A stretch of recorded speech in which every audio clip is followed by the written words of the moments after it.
ఘటన జరిగిన తర్వాత సహాయక చర్యలతో పాటు ఎవరైతే ఆ ఘటనలో గాయపడ్డ వాళ్ళు ఉన్నారో వాళ్లకు వైద్య సహాయం అందించే ప్రయత్నం చేస్తుంది తెలంగాణ రాష్ట్ర ప్రభుత్వం. అందులో భాగంగానే వైద్య ఆరోగ్య శాఖ మంత్రి దామోదర్ రాజనరసింహ ఇప్పటికీ అక్కడికి చేరుకొని ఎవరైతే క్షతగాత్రులు ఉన్నారో వాళ్ళను పరామర్శించిన తర్వాత బయటకు వచ్చి మాట్లాడే ప్రయత్నం చేస్తారు.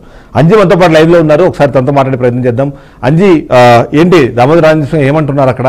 అందులో ఎవరైనా క్షతగాత్రులకు సంబంధించి ఎలాంటి ఏర్పాట్లు అక్కడ జరిగాయి? ఇప్పుడు అక్కడ ఎంతమంది చికిత్స పొందుతున్నారు?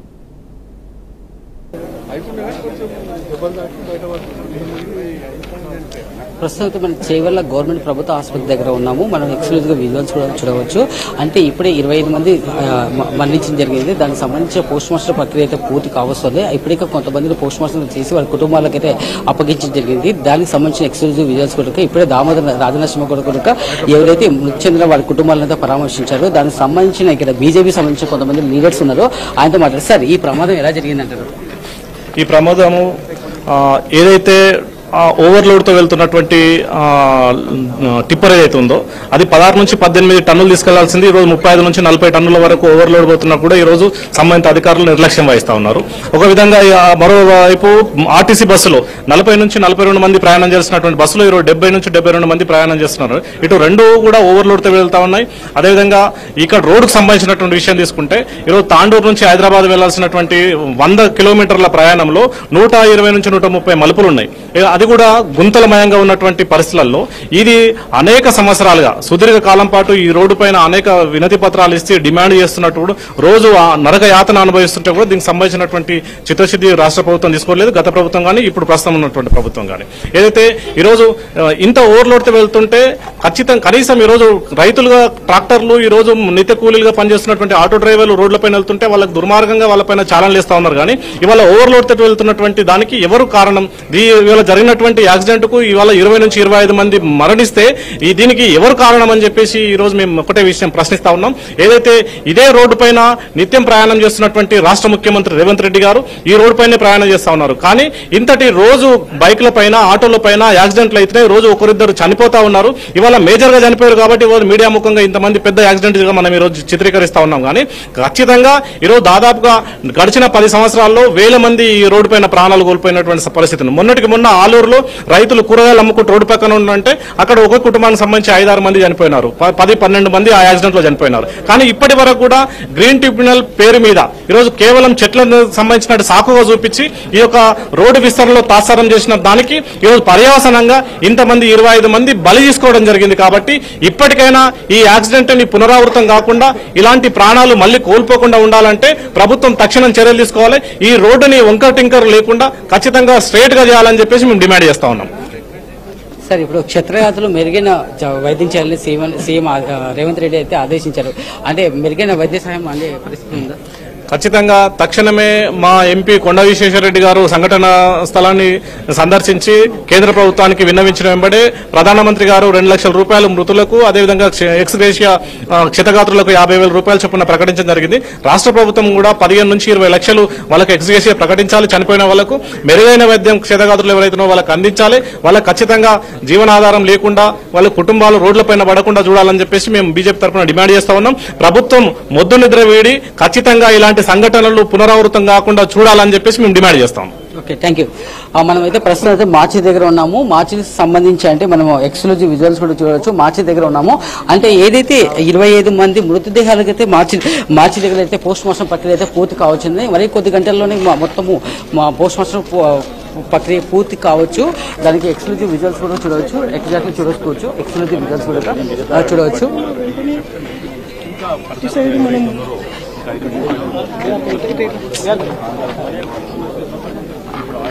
ఇప్పుడే దామోదర్ రాజనరసింహ కూడా వచ్చి మార్చి దగ్గరకు వచ్చేసి ఏదైతే మృతుల కుటుంబాలకు సంబంధించిన పోస్ట్ మార్టం ప్రక్రియ పూర్తయింది. వాళ్ళ మృతదేహాలు అయితే వాళ్ళ కుటుంబాలకు అప్పచెప్పే అవకాశం కూడా ఉంది. అంటే ఇప్పుడు ఈ ప్రమాద ఘటన ఉదయం నుంచి అంటే గ్రౌండ్ రిపోర్ట్ అంటే బీఆర్కి న్యూస్ ఎక్స్క్లూజివ్ గ్రౌండ్ రిపోర్ట్ కూడా చేయడం జరిగింది. అంటే ఈ బస్సు తాండూరు నుంచి హైదరాబాద్కు మార్గంలో ప్రయాణిస్తుంది. అంటే తాండూరు నుంచి హైదరాబాద్కు 50 కిలోమీటర్ల దూరంలో ఈ ప్రమాదం జరిగినట్లు మనకు పూర్తిగా తెలుస్తుంది. అంటే దానికి ఆపోజిట్ డైరెక్షన్ లో ఏదైతే టిప్పర్ లారీ ఒకేసారి అంటే పరిమితికి మించిన లోడ్తో అంటే స్పీడ్ గా కంట్రోల్ చేయలేకపోతే ఏదైతే ఆర్టీసీ బస్సును అయితే ఢీకొట్టడం జరిగింది. ఢీకొట్టిన సమయంలో ఏదైతే కంకర అంటే ఏదైతే గృహ సముదాయాలకు సంబంధించిన కంకర తీసుకుంటూ వెళ్తున్న లోడ్ ఒకేసారిగా ఢీకొట్టిన వెంటనే ఈ బస్సు ప్రమాద సమయంలో 70 మంది ఉండడం అనేది ప్రాథమిక సమాచారంగా తెలుస్తుంది. అంటే 70 మంది ప్రయాణికులు అంటే ఒక ఆర్టీసీ బస్సులో 40 నుంచి 45 మంది ప్రయాణించాల్సిన ఆర్టీసీ బస్సులో 70 మంది ప్రయాణించడం అనేది కూడా మన ఎక్స్క్లూజివ్ రిజల్ట్స్ కూడా చూడవచ్చు. అంటే దీని ప్రకారం చూస్తుంటే ఆర్టీసీ బస్సులో అంటే మోతాదుకు మించి కూడా ఉండడము, అదే ఆపోజిట్ డైరెక్షన్ లో కూడా టిప్పర్ లారీ కూడా అధిక లోడ్ లో ఉంటే కంట్రోల్ చేయకపోతే ఏదైతే ఆర్టీసీ బస్సును ఢీకొనడం జరిగింది. ఢీకొనడం వెంటనే అంటే కంకర లోడ్ ఇమీడియట్లీ అంటే జనాల మీద పడడం అంటే 70 మంది ప్రయాణికులు ఉండడం వల్ల బయటకు వచ్చే పరిస్థితులు లేక ఆ కంకర మొత్తం కూరుకుపోవడం అంతా బయటకు వచ్చే పరిస్థితి లేక అక్కడక్కడ స్పాట్ లో సరే పోస్ట్ మార్టం ప్రక్రియ ఎంతసేపు అయిపోవచ్చు సార్? అది ఐడెంటిఫై ఇంకా 5 బాడీస్ ఉన్నాయండి ఐడెంటిఫై కానివి. అవి ఐడెంటిఫై అవ్వగానే మేము చేసేస్తాం. హాఫ్ అన్ అవర్ పడుతుంది. 14 బాడీస్ ఇచ్చేస్తాం. 14 బాడీస్ ఇచ్చాము. మొత్తం పోస్ట్ మార్టం ప్రక్రియ అయితే పూర్తి మొత్తం అయిపోయింది. ఇప్పటి వరకు అయితే 5 మృతదేహాలు అంటే ఎవరు గుర్తించలేని పరిస్థితిలో ఉందా? లేదు, ఐడెంటిఫై అయితే రిలేటివ్స్ వాళ్ళు రాలేదు. మరి ఎక్కడ ఉన్నవారు సంబంధించిన మృతదేహాలకు మాత్రం వాళ్ళ కుటుంబాల్లో వస్తే ఐడెంటిఫై చేస్తే మేము దాని ప్రకారంగా మేము వెంటనే చేయడానికి రెడీగా ఉన్నాం. సార్ ఈ యాక్సిడెంట్ లో మొత్తం అంటే బాడీలు చిద్రమైన పరిస్థితి ఏమైనా ఉందా సార్? బాడీ చిద్రమయ్యాయి అంటే ఫేస్ రికగ్నేషన్ ఉంది, skull back side severe injuries అయినాయి. సో దానివల్ల ఇమీడియట్ డెత్ అయిపోయింది. We could recognise the bodies faces. Bodies అయితే ఎవరైతే కుటుంబాలు రాలేనో ఆ బాడీస్ ని అయితే మీరు భద్రపరిచే ఏర్పాట్లు ఏమైనా చేశారు? మేము రెడీ ఉన్నాము. యాక్చువల్లీ ఈ రోజే చేయడానికి కూడా మేము విదిన్ మాకు 1 అవర్ 2 అవర్స్ లోనే మాకు ప్రయత్నం చేయండి. అన్ని బాడీస్ కి పోస్ట్ మార్టం ఎక్కడికో పంపించి ఇబ్బంది పెట్టి లేదు, మా కెపాబిలిటీ ఉంది. 3 టీమ్స్ వచ్చాయి వికారాబాద్ నుంచి, ఉస్మానియా నుంచి. కారణం అంటే ఏదైతే కాజ్ ఆఫ్ డెత్ ఏంటి ఒకసారి అడగండి సార్. అంటే ఈ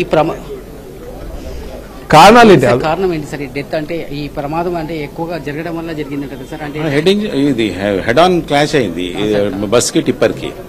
అది కాజ్. దానివల్ల ఇంపాక్ట్ కి లోపల ఉన్న వాళ్ళు కొంచెం బస్సులో ఎక్కువ మంది ప్రయాణికులు ఉండడం వల్ల బయట అది మనం చెప్పలేము. ఇది ఏంటంటే speed and head on collusion కి జరిగినటువంటి ఘర్షణలో లోపల తట్టుకోలేకపోయారు. సార్ చనిపోయిన మృతులకి ఎక్కువ గాయాలైన పరిస్థితి ఉందా సార్?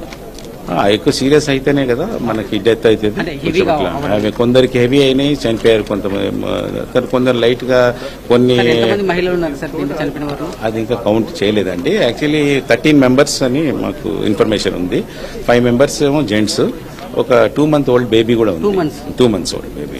Thank you. అయితే మనం అయితే ప్రస్తుతం అయితే మన చేవెళ్ళ సంబంధించిన గవర్నమెంట్ అయితే హాస్పిటల్ సంబంధించిన సూపరింటెండెంట్ మాట్లాడుతున్నారు. దానికి సంబంధించిన ప్రక్రియ అంటే పోస్ట్ మార్టం సంబంధించిన ప్రక్రియ అయితే కంప్లీట్ అయింది. కొన్ని 5 బాడీలు మాత్రం వాళ్ళని ఆచూకు తెలియట్లేదు. వాళ్ళ కుటుంబీకులు వస్తే మాత్రమే పోస్ట్ మార్టం ప్రక్రియ పూర్తి చేసి వాళ్ళ బాడీలను అప్పచెప్పే అవకాశం కూడా ఉంది. హెవీ స్పీడ్ తో అంటే ఏదైతే టిప్పర్ ఈ ఆర్టీసీ బస్సును హెవీ స్పీడ్ ఢీకొట్టడంతోనే ప్రమాదం ఎక్కువగా జరిగినట్లు అనిపిస్తోంది. అంటే ప్రమాదం చనిపోయిన వాళ్ళకి ఎక్కువగా గాయాలనేట్లుగా ఉందని తెలియజేయడం జరిగింది. అంటే ఈ ప్రమాదంలో గాయపడిన వారికి ఎక్కువ గాయాలు ఉండడం, ఆన్ స్పాట్ లోనే చనిపోవడం కూడా జరిగింది. హాస్పిటల్ కూడా వచ్చే పరిస్థితి కూడా లేకుండా ఆన్ స్పాట్ లోనే చనిపోవడం జరిగింది. కొంతమంది క్షేత్రాలను అయితే మెరుగైన వైద్య కోసం ప్రైవేట్ హాస్పిటల్ కానీ అక్కడ దగ్గరలో ఉన్న హాస్పిటల్ తరలించే అవకాశం కూడా ఉంది. రైట్ అండి, మొత్తానికి అయితే మనకు చాలా క్లియర్ గా అర్థమవుతుంది. కాజ్ ఆఫ్ డెత్ అన్నది చాలా క్లియర్ గా స్పీడ్ గా వచ్చిన 2 వెహికల్స్ ఒకటికొకటి ఢీకొనడము, దాని కారణంగా వాళ్లకు అంటే ఎక్కువ గాయాలు అవ్వడము, ఆ గాయాల కారణంగా జరిగిన బ్లీడింగు, ఆ కారణంతో చనిపోయారన్నది.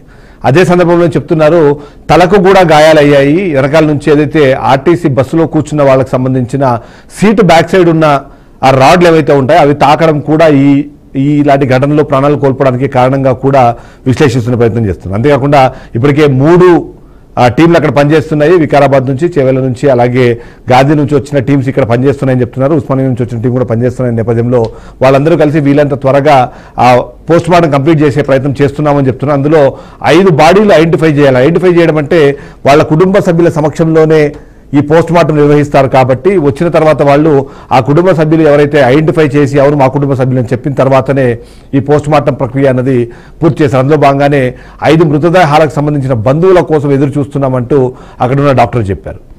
అంతేకాకుండా ఆ ఘటనకు కారణాన్ని మాత్రం చాలా క్లియర్గా స్పీడ్గా 2 వెహికల్స్ గుద్దుకోవడము, ఆ కారణం అక్కడ ఏర్పడిన పరిస్థితుల కారణంగానే వాళ్ళ ప్రాణాలు పోయినాయి అని చెప్తున్నారు. అంతేకాకుండా ఇంజరీస్ కూడా హెవీగా ఉన్నాయి, బ్లీడింగ్ అవ్వడం వల్ల కూడా ప్రాణాలు పోయినాయి అనేది ఆయన విశ్లేషించే ప్రయత్నం చేశారు. సో చనిపోయిన వాళ్ళలో అతి హృదయ విదారకమైన ఘటన, 2 నెలల పసి పాప కూడా అందులో ఉంది